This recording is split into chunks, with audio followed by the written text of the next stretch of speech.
Shout out to Mikey T, the movie star. Spade, I'm live on Report Card Radio. Stay tuned.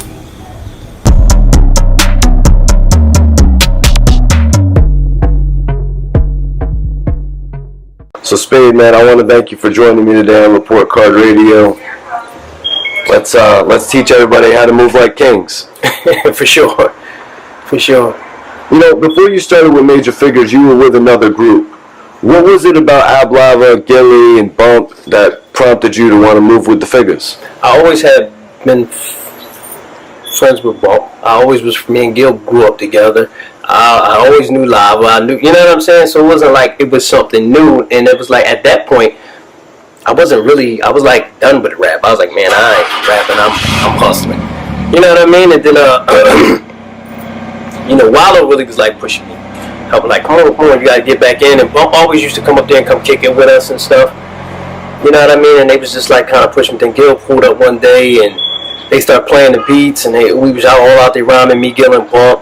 You know, just having fun, enjoying ourselves. And then one day, I called Gil, like, man, Gil, what's going on? He like, yo, come meet me. So I go down there and meet him, Marcus Graham, Ab Lava. We all get in the car together. And Gil like, yo, my man can rap for how he can freestyle, he can do this. So my man come in and, I just get in there and I do my ones and twos. And then they were just like, yo, we going to put this thing together called Major Figgas. We going to do it. We want you to be a part of it. You know what I'm saying? I was already hip to it because Wallow was already telling me about it. But when Lo was telling me about it, I was like, You know what I'm saying? But once we start moving with it, I start moving with it. So Spade, do you feel like you missed out on the glory days of the Major Figgas due to your incarceration?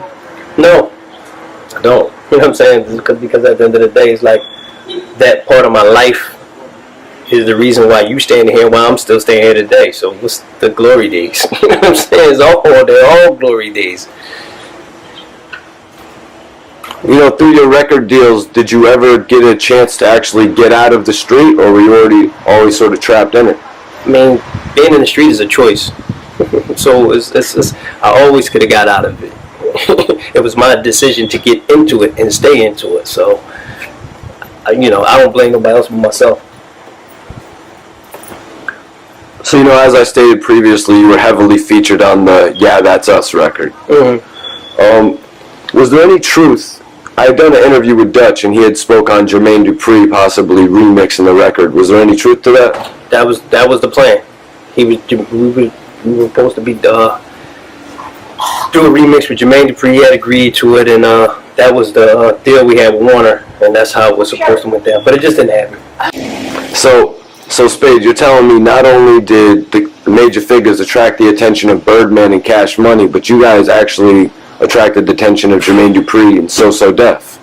I mean, we attracted the attention of everybody. You know what I'm saying? Because before us, there was a large gap between us and anybody coming out of Philadelphia. So it's like, we were at one point the face of Philadelphia before, State Property, Jay-Z. You know what I'm saying? That whole thing. We were the face of Philadelphia. Not the face because I'll never disrespect Thought and Questlove and Roots, but you know what I'm saying. So, were you guys actually able to get in the studio with Jermaine Dupri and start formulating some plans, or? No, it never formulated. You know what I'm saying? And it wasn't like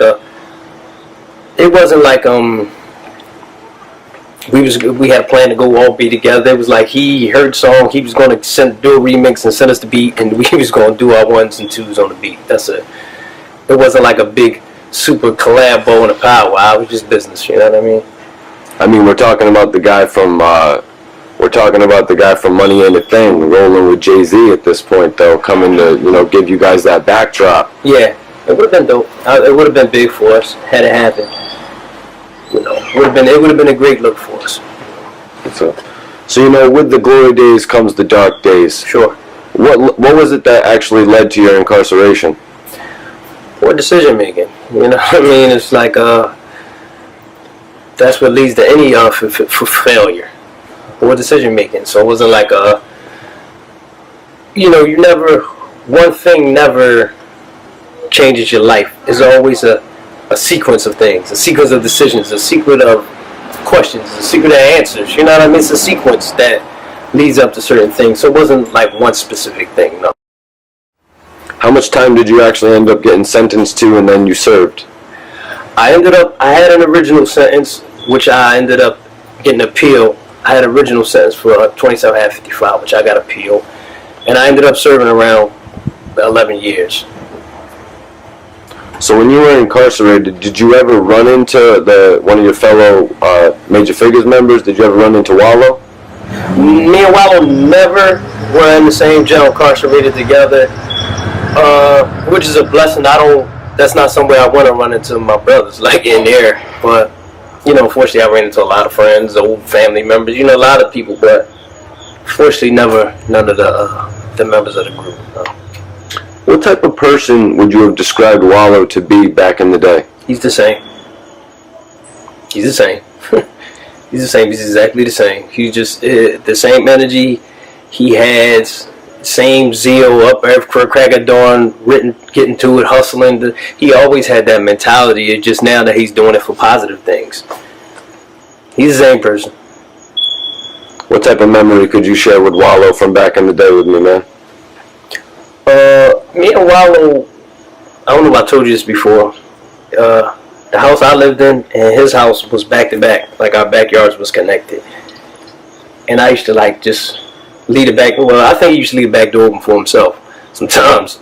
And it'd be days I come down the steps. It'd be 6 o'clock in the morning. He'd be down in the kitchen. I'd be like, "Yo, how did you even get in the house?" But that's just how he was. But he was like the guy who would literally give you shirt off his back, like literally. I'm like, damn, no, I like that. Wallow always was a fly dresser. So I'm like, damn, well, I like that shirt. He's like, "Huh, you can have it." And literally took the shirt off. Like, "Here, you can have it." Like literally. So he always was close to my heart. He always, that's my brother. You know what I mean? Did you ever see Wallow as the type of guy who would be sentenced to so many years? Yeah, because Low always was in trouble. Like he always was in juvenile stuff like that. Like he would just he was a do anything. Like, you know what I'm saying? Low would do stuff and he had heart to do it himself. Like, it was just a natural progression, from minor to major things. But anybody's you can say that about anybody. I can never see this happen to this person or that person, but it can happen to anybody.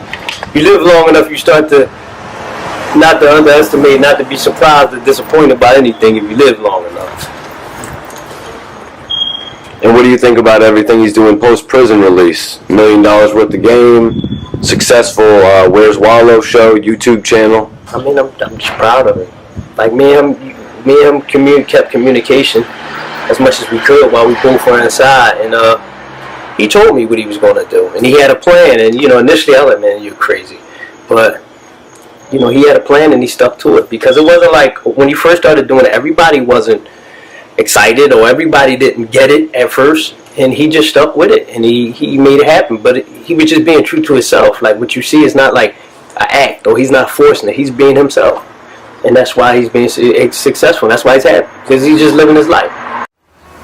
So Spade, I've got to ask you, what have you heard of the Tekashi 6ix9ine situation? I mean, I hear what everybody else hears, but for me, being really in the streets and into this stuff and being in these places, nothing surprised me. I wasn't surprised. I saw it coming a mile away when I seen him, and I used to see his interviews, and I'm like, man, this guy, he's not really, I felt bad for him, honestly, because I knew it wasn't going to end good. Life imitates art sometimes, they say, and I knew it wasn't going to end good for him. Right, it wasn't going to end good, but I mean, the man was arrested, and then he on stand saying one day after his arrest that he was turning state's evidence. I'm not surprised by that. This happens every day out here, man. That stuff don't surprise me. This is the first time we're seeing something like this, though, with an artist audio from the trial actually being released to the public. Well, it's the first time we've seen that because it's the first time an artist of that scale has got up there and actually seen it all the way through. You know what I'm saying? He's not the first rapper to tell on somebody. You understand what I'm saying? But it's just no one of his status as a rapper has got up there and did that. So Spade, what does it mean that he's getting on the stand and saying somebody like Trippie Redd is a blood? I don't know nothing about that culture, but it's just, as a man, to get on there and say anything about anybody, it's like, you do what you do, you make your own decisions, you deal with the consequences. You know what I mean? You don't bring other people into your stuff. You know what I mean? So And the major question in everybody's mind is, does he have a chance of returning to a career once this whole thing is over with? The funny thing is, I went the other day to a football game, and all the teenage kids, they were all listening to 6ix9ine, and they were going crazy listening to it. So on that aspect, there's a faction of the world that doesn't care. They don't live by the street code. There was a time in my life when I thought a guy could do something like that and be able to walk around and be around the streets and back in the hood, and it's happening every day. So I'll never say never, because maybe it's a faction of people that say, man, I ain't gonna never listen to that dude music again, this, that. There's a faction of people that don't care about that stuff. There's a faction of people who say, man, he did the right thing for him and his family. Like, there's people that don't care about that stuff. So yeah, he's gonna have a career. I was saying, I see the potential of a whole movie series coming out of this with Tekashi 6ix9ine elevating from rap star to movie star, maybe like Power. I don't know about that. They could think about it, Spade. They could have an episode on every encounter. They can have an episode on the Barclays situation with Casanova. I'm just saying, I could see him making he's going to get some money when he gets home. Period. Because at the end of the day, there's a faction of societies that's happy he did what he did, and they're going to be very supportive of him. So it's like, he's going to have every opportunity to still make money and take care of his family. Like, let's not, for people to say, oh no, he's finished, like, don't you believe that? Then you got the whole scene they could do with the kidnapping. All of these could be little 45-minute Stars episodes. Yeah, I mean, it would be dope. I'm not going to do it personally, but, you know, if it was something like that on TV, I would, you know, people will say how much they hate it, but they will watch it because they would be interested. Well, and speaking about that, Spade, there was a movie called State Property, right? Yeah. So would the movie have been called Major Figgas? I don't know. I don't know. You know, I don't know if that's would have been the name of it, but who knows? Who knows? I don't know. I can't really say too honestly what that film depicted, though, because I haven't seen them really. The State Property films. Yeah, I mean, the name State Property got so many different connotations. It's just there's too many different ways you could have took it. Same way with Major Figures, we could have did it another way. It could have been about us. It wasn't as much as about them as rappers, though. The movies. Yep. But yeah, I hope somebody hears that shit I was talking about, the whole TV show with 6ix9ine, though, because I think that's the next step for it, man. I believe it. You know, I mean, I had never heard that until you just said it, ran it by me, but I'm like, yeah, that probably will work. A chance to start a relationship with Meek Mill. Could you tell me the foundation of that? Meek just always, you know, he grew up young. You know, they grew up listening to us, and you know, I can't say I had a personal relationship with Meek before I went in. I didn't. I did have a personal relationship with Kuna, and I know Phil. You know what I'm saying? I know a lot of Meek's associates that was around him, a lot of the older guys. I didn't meet Meek personally until I came home, but like maybe a year or so before I came home, through a mutual friend, I started talking to him. Me and him had some communications, and it was kind of like early on when him and Cassidy was going through their thing, and I was like, yo, I was like, leave that alone. Like, that's not, like, it's nothing there. Like, leave that alone. Like, that's not a good method. You don't need it. You know what I'm saying? And he was like, yeah, OG, I know. You know what I'm saying? Because I watched his rise in prison. Like, I felt his rise before I saw it. Like, because I started to hear, like, the younger guys that was coming through the jails. I had been in a while, and I just used to hear them all, Meek Mill. You know what I'm saying? Before I used to hear him say, I seen it change. I seen it go from Georgia hat. And it was redoubts. Then I was Meek. You know what I'm saying? And I heard, and then I started to see it on MTV, and I seen, first time I saw, Tupac's Back video, and when Lane with a Rock with it, and you know, when it first made Back play a part, and then I seen I was like, okay, damn, I like what's got going on, because I'm in the mountains, so we don't got the radio. But then when I seen I'm a Boss, I said, this kid's out of here. Yeah, I said, this kid's out of here. And then it was just like the visuals he gave for I'm a Boss, I'm like, yo, that's Philly. Like, he looked like a Philly cat. He rapped like a Philly cat, and the video looked like it was in Philly and it looked like Philly. So I was like, yeah, this is my guy right here. And then just so happened through a chance encounter, yo, man, somebody, yeah, yo, you know, me gonna holler at you. Talk to him. You know, we just opened up our own line of communication. I actually came home today, dreams and nightmares. Not the day it came out, but the day he did the concert in Philly. That was the day I came home. He actually was trying to get me out to come to the concert and all that, but I was in the halfway house and all of that stuff. But that's what's up, man. So after the I'm a Boss record is when you guys started to dive into a relationship? Not right after, because I was still in for a while.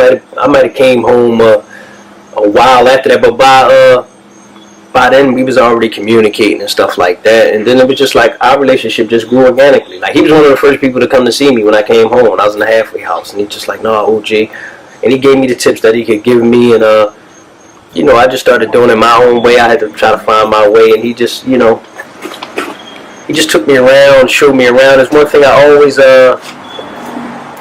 will always truly respect about him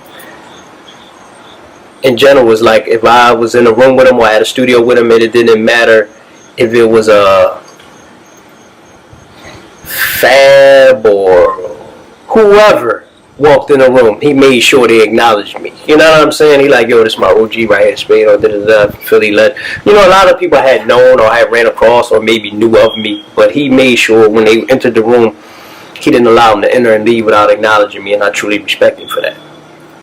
So, Spade, the situation that Meek was in, being in probation for like 10 years, this is something that the system does that ultimately traps you up to where you're going to end up back in jail. For sure. What do you think of the way Meek has been doing things to, you know, for the prison reform? What's your take on all of that? I mean, it's dope, man. It's just like, because he doesn't have to use that platform to help people that he doesn't know. You know what I'm saying? He could just simply use his platform to make money. And the fact that he's using that, his light, his situation, and his platform to try to help free incarcerated men and women, man, is dope.